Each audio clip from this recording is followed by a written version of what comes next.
a questão da filosofia, se eu não estou enganado, né? Que Não, gente, depois eu corto. A gente estava falando sobre o COF, né? Sim, sim. Como é que o senhor se inspirou no COF, na questão de Sócrates, né? Da filosofia, não como aquisição de informações, mas desenvolver uma sabedoria, né? Que é aplicar o conhecimento na prática, na vida prática, né? Você vê, praticamente toda filosofia começa com a constatação de algum problema para o qual os filósofos têm respostas diferentes e incompatíveis entre si.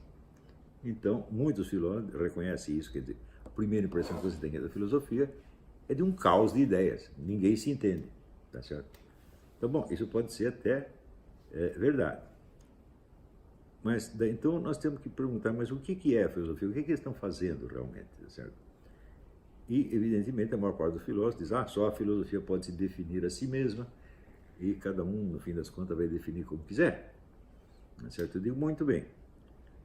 Mas vamos ver o que era a filosofia no princípio, como é que ela começa. E você vê que Platão, por exemplo, ele nunca teve uma doutrina formalizada. Afinal, nunca teve. Ele examina os problemas, vai chegando até um certo ponto, e daí ele sugere uma solução sob a forma de um mito. Uhum. E daí, para um grupo mais elevado de estudantes, ele dá uma elaboração teórica um pouco maior, mas não completa. Uhum. Aí, um dia eu estava preparando uma lista de filósofos do século XX para uma série que eu pretendia editar pela Fundação Odebrecht. Uhum. E botei lá 300 filósofos, e um dia eu me perguntei, qual desses 300 filósofos conhecia bem os outros 299? E a resposta é nenhum, porque isso é impossível. Isso significa que você tem mais visão do conjunto da filosofia, conjunto material da filosofia, num dicionário de filosofia do que na cabeça de qualquer filósofo. Então eu falei, peraí, fazer a filosofia é uma coisa, fazer o dicionário de filosofia é outra completamente diferente. Então temos que discutir o que é diferencial, o que é a filosofia e o que é a cultura filosófica. Claro que o sujeito, para ser filósofo, precisa ter alguma cultura filosófica, até bastante. Mas nenhum tem o suficiente de uma enciclopédia de filosofia. Nenhum. Então, quando as pessoas pensam assim, que as várias ciências se dedicam a aspectos específicos da realidade, ao passo que a filosofia se dedica a um todo, isso é falso. Esse todo é inalcançável, é inabarcável. Então, não é um todo real, é um todo virtual. Como numa cinta, uma curva que vai se aproximando à reta, mas nunca chega lá. Então, isso significa que cada filósofo absorve do meio cultural um conjunto de informações que representam o todo acessível a ele, não o todo real, não o todo objetivo, né? Não é a enciclopédia total da ciência, não é isso. E o que ele faz com isto? Ele tenta dar àquilo a unidade de uma consciência. Ou seja, é um sujeito que olha aquele conjunto e tenta articulá-lo de forma harmônica. Né? Harmônica, não necessariamente na forma de uma doutrina que ele vai escrever, mas na forma da sua pessoa, na forma da sua consciência. Então, se você procurar entender que a filosofia produz doutrinas, ela só produz confusão. Perfeito. Porque os filósofos nunca concordam. Se você pegar agora que eu vou harmonizar aqui Marx e Nietzsche, está lascado. Parece que no Adorno, na dialética do esclarecimento, o que ele mostra é isso, né? Que uma filosofia ela surge para contrapor a anterior. Mas ele não pensa na filosofia como essa prática. Não, ele ainda acredita na filosofia como doutrina. Exatamente. Eu digo, olha, se a filosofia fosse doutrina, então Sócrates não foi filósofo, Platão não foi filósofo, e o próprio Aristóteles não. Porque qual é a conclusão final da filosofia de Aristóteles? Ele diz, tudo que existe, existe como individualidade. O genérico não existe. Mas tudo que nós conhecemos é só o genérico. Falei, terminou com um baita problema que você não resolveu. Como dizer, Aristóteles morreu e nada mais disse, nem lhe foi perguntado. Então, ele não vem com uma doutrina acabada, ele nos lega um problema que ele mesmo não conseguiu resolver. E os outros filósofos continuam elaborando. Nenhum chega à solução final de coisíssima nenhuma. Né? Santo Tomás chega a várias conclusões finais na esfera da teologia. que é outro problema. Aí é né? outro mundo.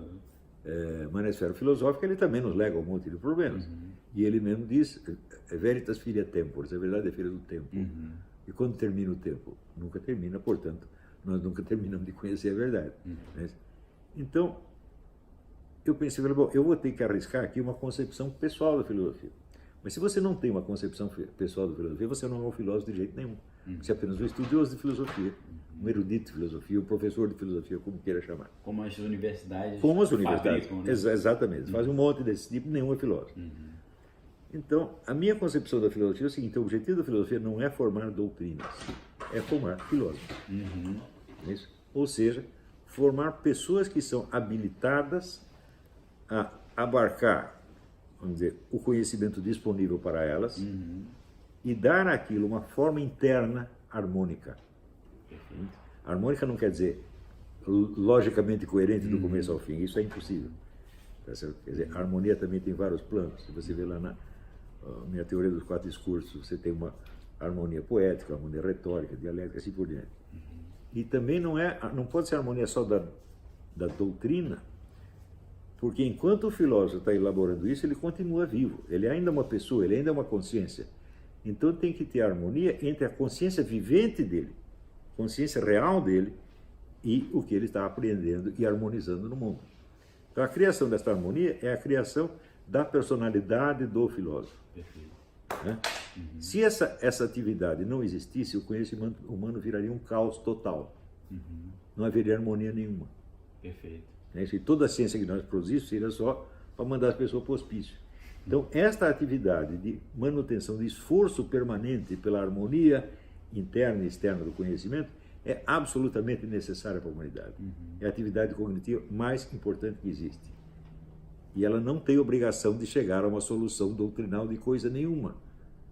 Porque em Platão, você vê claramente essa noção, que eu peguei sobretudo no livro clássico do Júlio Stenzel, que chama Platão Educador. Platão entendia que a filosofia é educação. Educação o que é? É produção de almas conscientes e não produção de livros, ou produção de doutrinas, ou produção de trabalhos filosóficos. É produção de pessoas. Então, eu entendi o que o Platão queria dizer. Não é isso? Tanto que dos discípulos dele, você não vê nenhuma doutrina pronta. Você vê, é um florescimento da consciência humana. Então, esta é a função da filosofia. Isso é a filosofia. Paralelamente a isso, existe a cultura filosófica, que cria dicionários, cria histórias da filosofia. Tudo isso também é necessário. Tá certo? Mas nenhum filósofo consegue abarcar o universo inteiro, nem sequer da filosofia. Para não dizer o universo inteiro do conhecimento do seu tempo. Isso não existe. Se você pegar por Aristóteles, bom, parece ter sido o homem mais culto que existiu no Ocidente até aquela época.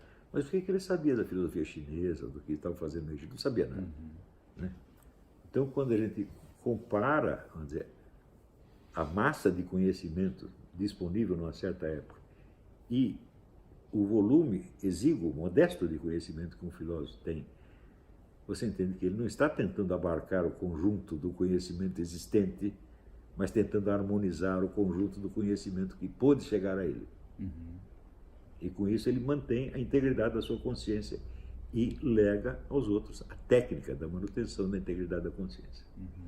Então, isso é a minha filosofia e isto é a filosofia em geral. Toda filosofia sempre foi isso. A minha só se distingue porque eu estou afirmando isso explicitamente.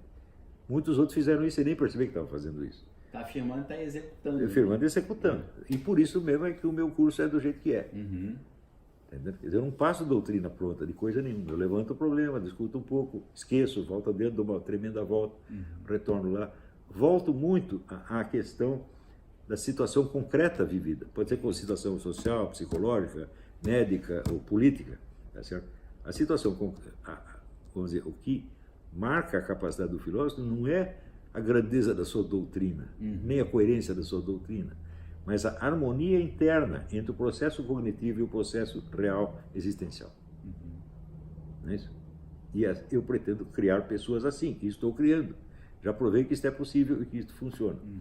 Professor, essa definição da filosofia como construção de filósofos ou de pessoas que têm uma consciência filosófica, guarda alguma semelhança com aquela ideia do Nietzsche, do filósofo, como um artista que está constantemente construindo uma obra de arte, ou tem nada a ver com isso? Não, a obra de arte também, veja, uma obra de arte, ela pode ter uma harmonia interna dela.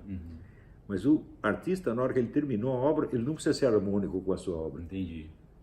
Você está entendendo? Você pega o caso do Rimbaud, por exemplo. Rimbaud escreveu aquele livro, aquelas poesias maravilhosas, e daí ele largou tudo com, acho que 18 anos, e foi ser contrabandista de armas. O que isso tem a ver com a poesia? Não tem absolutamente nada. Então você tem a harmonia interna da obra, mas isso não é a harmonia da alma do Rimbaud.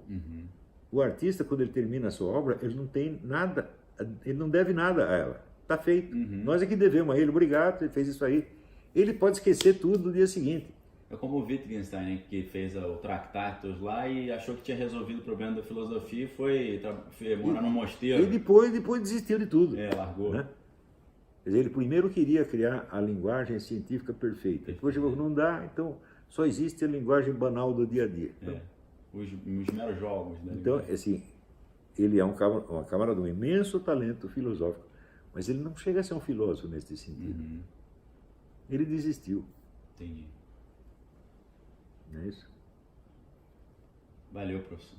Então é isso. Muito obrigado. Eu que agradeço a sua atenção. Valeu. Nós que agradecemos.